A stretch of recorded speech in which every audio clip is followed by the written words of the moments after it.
Anima Nerd. Anima News começa agora. Próximos filmes de Aquaman de Jason Momoa são definidos. Futuro do Batman é revelado. Ator de WandaVision comenta sobre os comerciais e os easter eggs na série. Essas e outras notícias a seguir.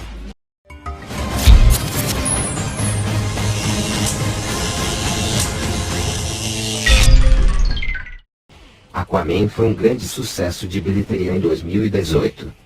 Não demorou muito e uma sequência estrelada por Jason Momoa foi confirmada. Agora há rumores de que a DC tomou uma grande decisão sobre essa versão do herói. Um terceiro filme de Aquaman já estaria em desenvolvimento. O rumor foi publicado pelo site Hollywood Discovery. A publicação diz que o terceiro filme está em estágio inicial de planejamento. Além de estrelado por Jason Momoa, Aquaman 3 ainda teria a volta de Amber Heard.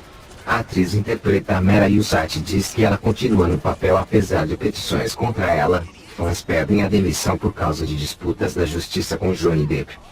A direção também seria novamente de James Wan. Apesar do rumor, a DC não confirma ainda Aquaman 3. Aquaman 2 terá o retorno de Jason Momoa como ator Curry. Por enquanto, Amber Heard volta como Mary e Willem Dafoe como Vulco. Patrick Wilson também deve ser novamente o mestre do oceano. A direção será de James Wan, que comandou o primeiro longa de grande sucesso. Até o momento, não há mais detalhes sobre a história de Aquaman 2. O roteiro está sendo desenvolvido por David Leslie Johnson McGoldrick, que ajudou a escrever Aquaman e também trabalhou com a Invocação do Mal 2. Aquaman 2 chegará aos cinemas em dezembro de 2022. O herói também volta na Liga da Justiça de Zack Snyder. Troca de quadrinho. DC Comics finalmente revelou o destino de Batman em seu evento Future State. Future State mostra aos leitores um mundo onde Gotham City se voltou contra Batman e todos os seus companheiros vigilantes. Cansada da violência cada vez maior entre Batman e seu inimigo, que chegou ao auge no caos da Guerra do Coringa, a cidade elegeu um prefeito que proibiu os vigilantes. Aos poucos, Gotham foi se transformando em um estado policial fascista, governado por um grupo chamado Magistrado. Batman é considerado morto e os vários membros da família do Batman estão lutando para sobreviver neste novo mundo hostil. Mas o que realmente aconteceu com o Cavaleiro das Trevas? Uma resposta é finalmente fornecida em Future State Catwoman número 1, de Joaquin Kyoto Schmid. Como o resto da família do Batman, Selina Kyle acredita que Batman está morto e se dedicou a continuar sua missão. A questão mostra ela lançar uma greve em um trem de transporte da prisão do magistrado, com o objetivo de resgatar todos os inocentes que estão sendo levados para os campos porque o magistrado não vê valor neles. No centro do trem há uma seção dedicada a presos de alto risco, com potencial para perturbação. Uma delas é uma ex-reclusa de Arkham chamada Onomatopeia, que surge como Mulher-Gato. Embora ela não saiba, outro dos prisioneiros é o próprio Bruce Wayne, mas embora a Mulher-Gato não tenha vindo atrás de seu amado Batman, Talia al Ghul veio. O que aconteceu com o Batman? Parece que Batman não morreu afinal. Em vez disso, o magistrado capturou com sucesso o Cavaleiro das Trevas, e eles o estavam transportando para um de seus campos de prisão, onde ele seria executado ou encarcerado pelo resto de sua vida. Ninguém da família do Batman tinha a menor ideia sobre o destino de Bruce. Na verdade, como Future State, Nightwing número 1 mostra, seus amigos mais próximos e familiares estão atacando de tristeza e dor, mas a Liga dos Assassinos descobriu. E Talia al Ghul decidiu que não pode deixar Bruce Wayne prisioneiro do magistrado. Gotham tem um novo Batman na ausência de Bruce Wayne, Tim Fox, e será fascinante ver o que Bruce pensa de seu sucessor. Esperançosamente, Future State Catwoman número 1 mostrará Batman reunido com Mulher-Gato, uma alegre reunião, já que Selina está continuando sua missão de salvar o povo de Gotham, até mesmo de si mesmos.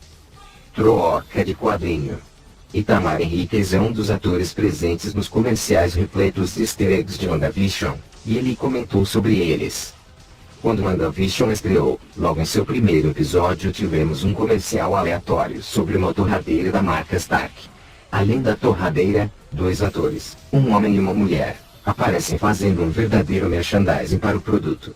Já no segundo episódio, tivemos outro comercial desta vez vendendo um relógio da Hydra da marca Von Strucker. mas o mesmo elenco do primeiro comercial estava presente também.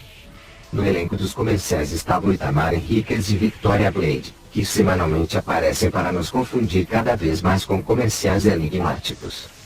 O ator revelou que quando ele soube que havia conseguido o papel, ele pegou o roteiro, que não era o roteiro de fato de WandaVision, e a única coisa que ele e sua colega de atuação deveriam fazer era seguir as falas do roteiro e as posições de mãos sugeridas. Eu fui chamado para fazer um projeto da Marvel sem título. Eles me deram um roteiro totalmente diferente do que eu esperava que fosse. Eles não me explicaram muito sobre do que se tratava as cenas em si, mas eram bem aleatórias e super bem sincronizadas.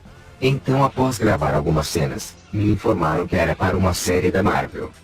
Perguntado sobre os easter eggs e as curiosidades nos comerciais, o ator respondeu que inicialmente, apesar de ter achado estranho alguns cenários e vestimentas, ele em si não percebeu nada além disso que já havia visto antes. É engraçado isso, porque quando eu estava fazendo o primeiro comercial, o da torradeira, eu percebi que tinha um relógio diferente na parede e outras coisas jogadas nos cenários, mas eu só fui entender do que se tratava após o lançamento da série, e isso me deixou chocado.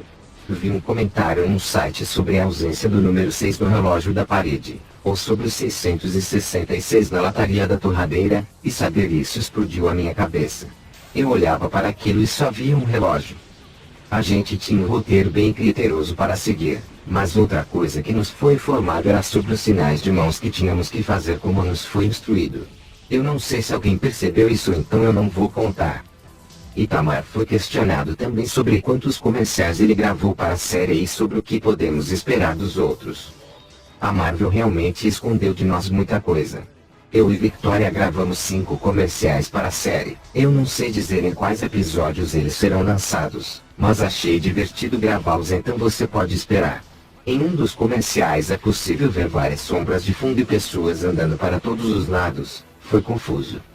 Por fim, o ator disse que ficou muito feliz de ter feito a série. Ele tem se divertido bastante com os achados dos fãs e achado incrível o carinho e a dedicação em encontrar os easter eggs ao longo de WandaVision.